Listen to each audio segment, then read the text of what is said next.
Hey, it's Craig Hansen from Rapid Traction and also the VP of International Sales of the Matrix Success Network and also a Specialist Business Advisor for Sprout Lending in the USA. And as I was doing some research about deep strengths and what makes teams really work well and how to grow a team to the high performance and peak performance level, I came across Price Pritchard's excellent research in his book, Getting to the Heart of High Performance. And it's published by McGraw-Hill, and I strongly recommend that if you have a team and you're looking to increase their performance levels, you're looking to identify the things in them that are great and how to grow those, how to really focus on building the team from inside out rather than bringing other people in to fill in the gaps. It's a fantastic, fantastic resource. There's plenty of information online as well about this concept of deep strengths. You see, if we really want to be results orientated, we should first become cause-oriented. So what does that mean? We really need to look at what are the things or the people and the attitudes they have, the behaviours they have, the strategies and tactics they put in place.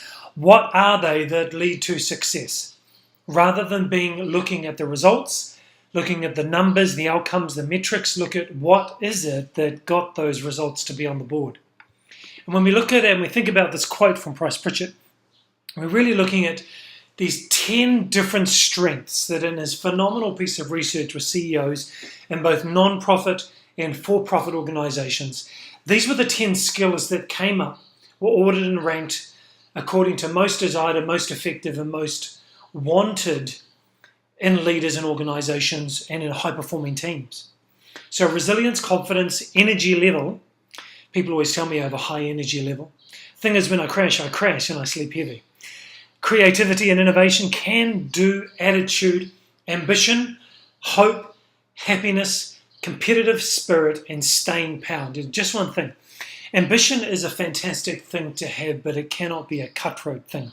I tend to think of ambition in terms of passion, because ambition can make people make selfish decisions rather than decisions that are in the best interest of the organization and their team and the performance of the team.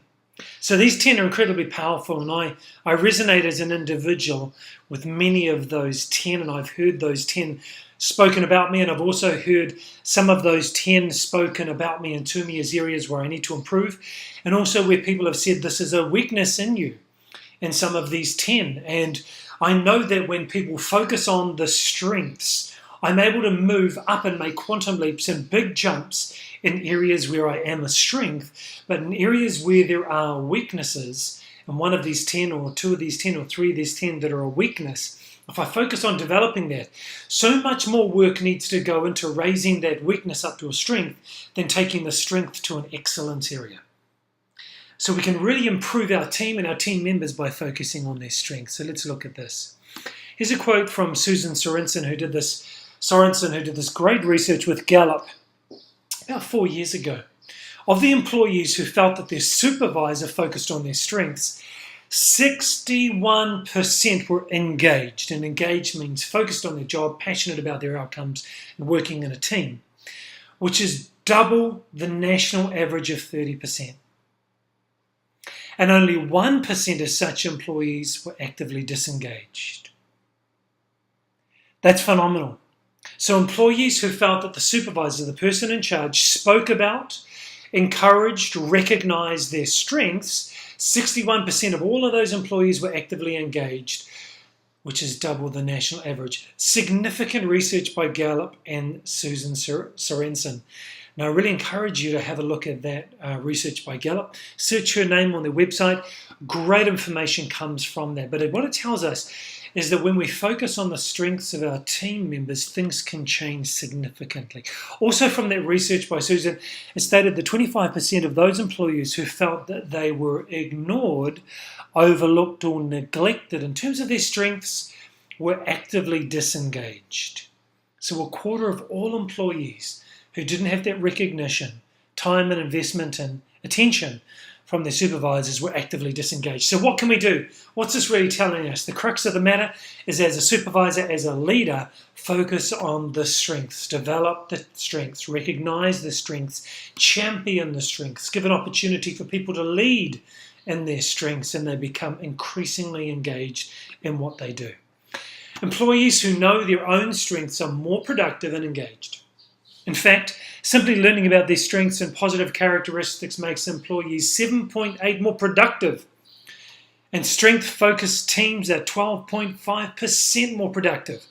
Productive, what do we mean? Getting more done day to day. Achieving outcomes, goals, day to day.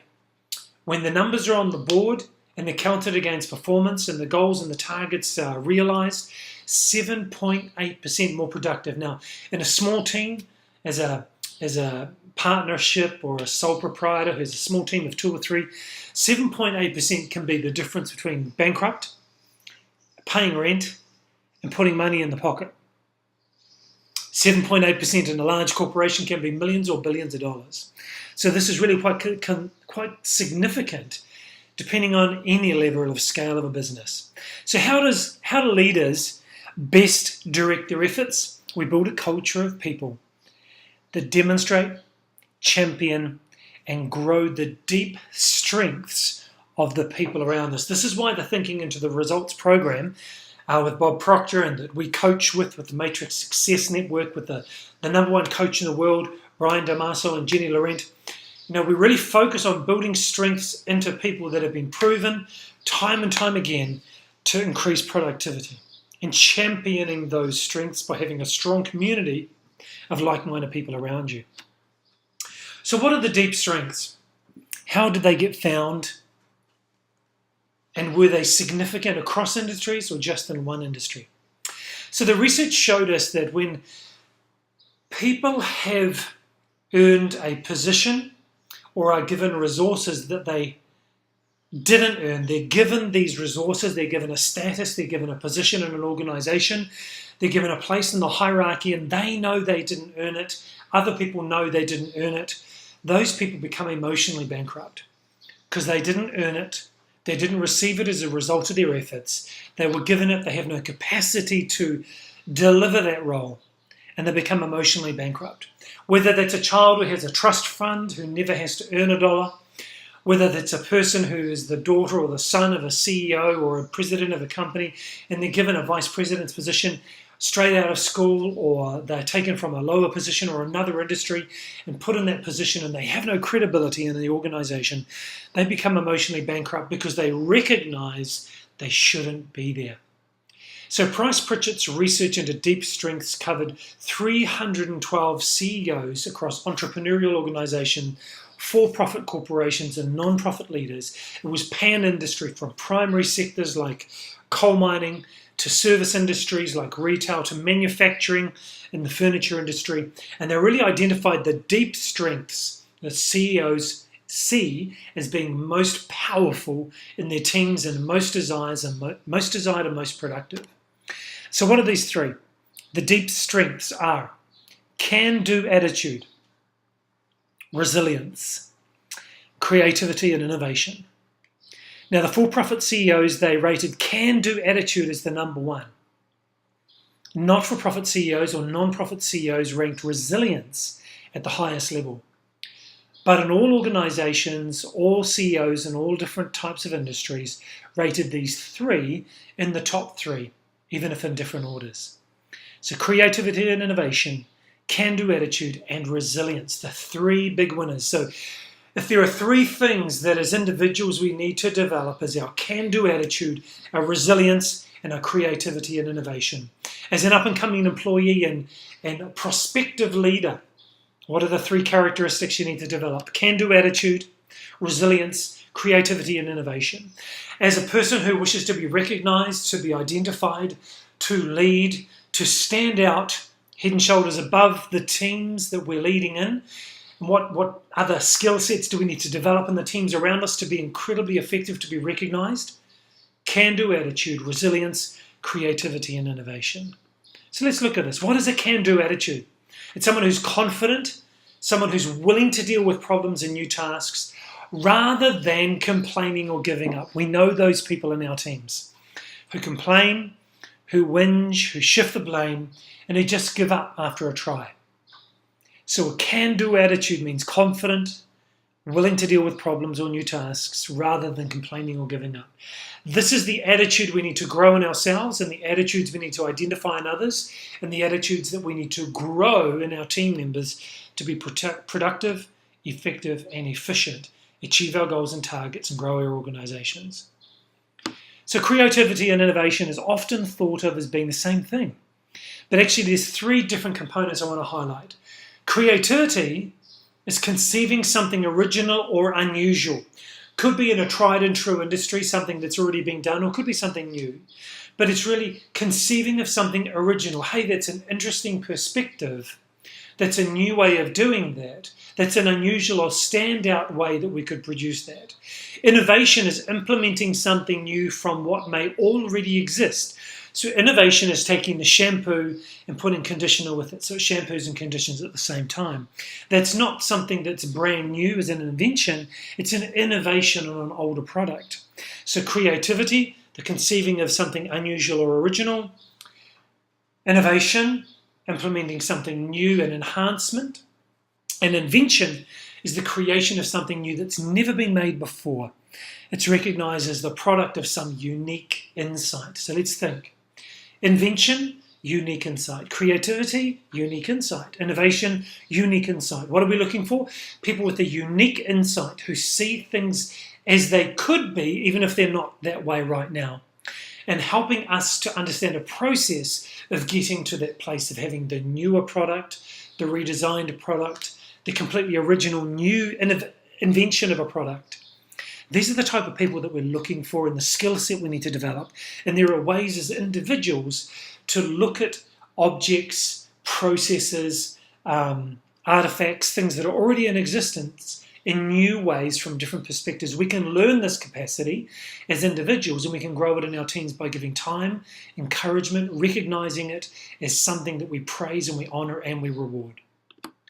Final thing, resilience. Resilient people are able to utilize their strengths and their skills to cope and recover from problems and challenges. In many cases, they may emerge stronger than even before. So what are we saying?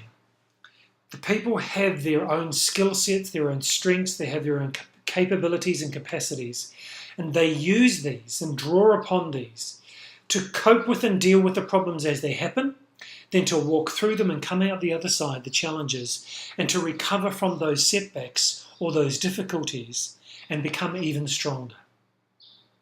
Those are the types of people that we want as leaders. Those are the types of people that we honour. Those are the types of people that we applaud. Those are the types of people that we want leading us, growing us. And those are the types of people we want to be. We want to identify them and we want to grow them in our organisations. So, really, how leaders direct their best efforts. We build a culture of people that demonstrate, champion and grow these deep strengths of a can-do attitude, resilience, creativity, and innovation. If we spend our time doing that, we will grow fantastic, amazing, productive, effective, and efficient teams. We will be those people ourselves, and we'll be able to grow that in other people to lead our organizations forward. Now, if you're looking for more information, you can always hit me up on Facebook, fb.me, Rapid Business Loans, or look me up also on Facebook, Rapid Traction. You can find me on your tablet, on your smartphone, and also on your computer. Just look up rapidtraction.com, particularly if you're looking for funding to launch your business or to expand your business and grow your business, and you're in the United States, particularly if you're looking to expand because the economy is going really well, you've got new opportunity, you need to buy a new premise, you need to hire new staff, you need to expand and buy more equipment, you need to purchase inventory, whatever it is, hit me up on rapidtraction.com. or Rapid Business Loans on Facebook. And if you want to talk more about these deep strengths and get in a conversation about it, really happy to send you the original resources that I used. Look me up on Facebook on Rapid Traction. Really look forward to engaging with you. Please hit the like button below, leave a comment, give a heart, give something, post a question so I can create another video which can encourage, can inspire, and can help us all lead better going forward in the organizations that we own, that we work in, and that we want to grow going forward. I'm Craig from Rapid Traction. Thanks so much for your time.